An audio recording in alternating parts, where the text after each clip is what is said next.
వ్యవస్థ మొత్తానికి ఆద్యుడు ఎవరండి? చంద్రబాబు నాయుడు.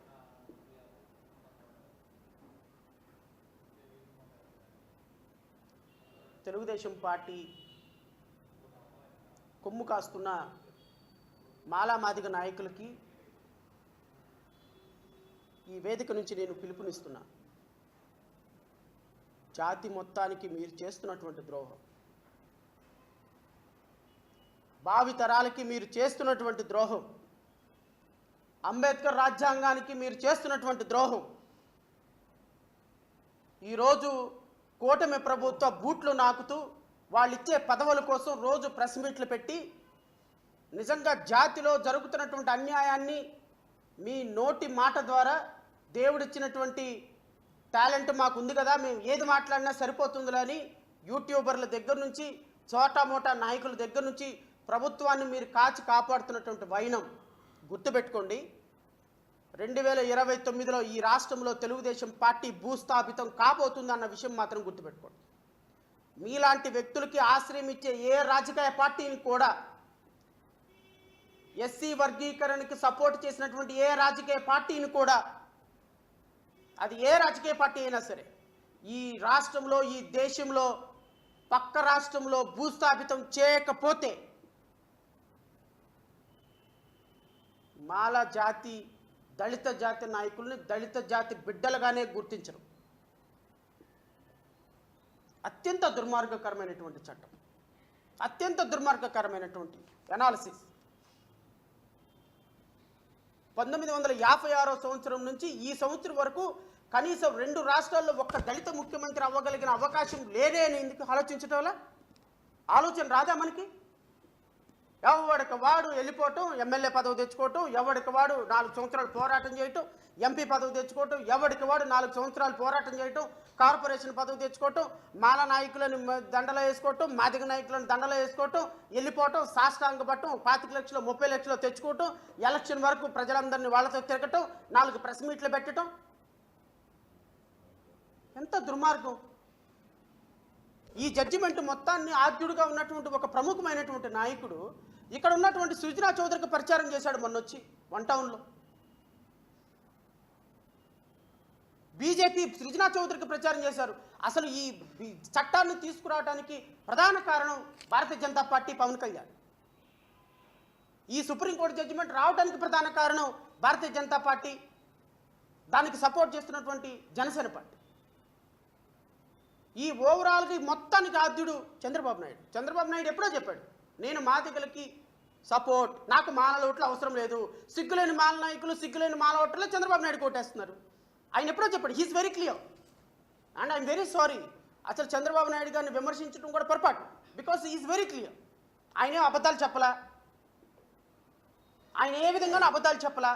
ఎస్, నేను మాలలకి వ్యతిరేకం, నాకు మాల ఓట్లు అవసరం లేదు, మాల నాయకులు దిక్కు లేకుండా సిగ్గు లేకుండా నా దగ్గరకు వచ్చి జోగాడుతున్నారు, మాల ఓటర్లు సిగ్గు లేకుండా 5,000 రూపాయలు తీసుకుని నాకు ఓటేస్తున్నారు, వాళ్ళ ఓట్లే అవసరం లేదు నాకు, నేను మాదిగలకు ఫేవర్, మాదిగల మధ్య చిచ్చు పెట్టాను, నేను రిజర్వేషన్కి వ్యతిరేకం కాదు, నేను వాళ్ళిద్దరి మధ్య క్లాసిఫికేషన్ నీకు అనుకూలమని ఆయన ఇప్పుడే చెప్పాడు. కానీ అర్థం కానిది ఎవరికాయ అంటే మాల నాయకులకి, అర్థం కానిది ఎవరికాయ అంటే మాల జాతిలో ఉన్నటువంటి ఓట్లేసే వాళ్ళకి, అర్థం కాని వాళ్ళు ఎవరైనా ఉన్నారంటే పాపం మాకు ఏమైనా భవిష్యత్తులో మాకు మెగా డిఎస్సి ఇస్తారు అని, మాకు జాబ్ క్యాలెండర్లు ఇస్తారని పాపం మోసపోయి ఓట్లు వేసినటువంటి నిరుద్యోగులకి. అల్టిమేట్గా ఈరోజు ఏం తెలిసింది? నేను ఓట్లు వేయొద్దని చెప్పినా నాకు ఓట్లు వేస్తున్న సిగ్గులేని మాల నాయకులారా, ఓట్లు వేయొద్దని చెప్పినా సిగ్గులేని మాల ఓటర్లారా, మీరు ఎన్ని చేసినా కూడా నేను చేసేదే అని చంద్రబాబు నాయుడు గారు చాలా వెరీ క్లియర్గా చెప్పినారు. నేను ఆయన అనటం కూడా పొరపాటు. ఐఎమ్ వెరీ సారీ, ఆయన అనకూడదు. ఎందుకు అంటే ఇట్స్ వెరీ క్లియర్. చట్టం విషయంలో వెరీ క్లియర్, రిజర్వేషన్ విషయంలో వెరీ క్లియర్, రాజ్యాధికారంలో వెరీ క్లియర్. ఎవరిని కూడా నేను సపోర్టు చేయను, ఇది నా రాజ్యం, నా తర్వాత నా కొడుకు లోకేష్గా ఉండాలి, నా లోకేష్ తర్వాత నా మనవడు నా రాజ్యాధికారంలోకి రావాలి, ముఖ్యమంత్రి పదవి మా జాతికి మాకు మాత్రమే సొంతం, లేదు అంటే చంద్రబాబు నాయుడు లేకపోతే జగన్మోహన్ రెడ్డి రావాలి తప్ప ఇంకొకరికి ఎవరికి రావద్దు అనే విషయంలో వాళ్ళు చాలా క్లియర్గా ఉన్నారు. క్లియర్గా లేదు మనమే సోదరులు. ఇదిగో ఇలాంటి క్యాలిక్యులేషన్స్, రిజర్వేషన్స్ పాలసీ మీద ఈ విధంగా డేటా ఇచ్చి నేను అడుగుతున్నా, మరి ఇదే డేటా ఎందుకు మిగతా వర్గాల్లో తీరు, మిగతా కమ్యూనిటీస్లో తీరుని? మీడియా సెక్టార్లు ఎంతమందికి ఉన్నాయో తీయండి, మీడియాలో ఎవరున్నారో తీయండి, సినిమా ఫీల్డ్లో ఎంతమంది ఉన్నారో తీయండి, హాస్పిటల్స్, ఇంజనీరింగ్ కాలేజు, మెడికల్ కాలేజీలు, బిజినెస్ మ్యాన్లు, రియల్ ఎస్టేట్లు, A+ కాంట్రాక్టర్లు, భారతదేశంలో పేరు పొందిన కాంట్రాక్టర్లు, బిలియనియర్సు, మిలియనియర్సు, ఈ రాష్ట్రంలో కోట్ల రూపాయలు ట్యాక్స్ పే చేసేవాళ్ళు ఎంతమంది ఉన్నారో తీయండి.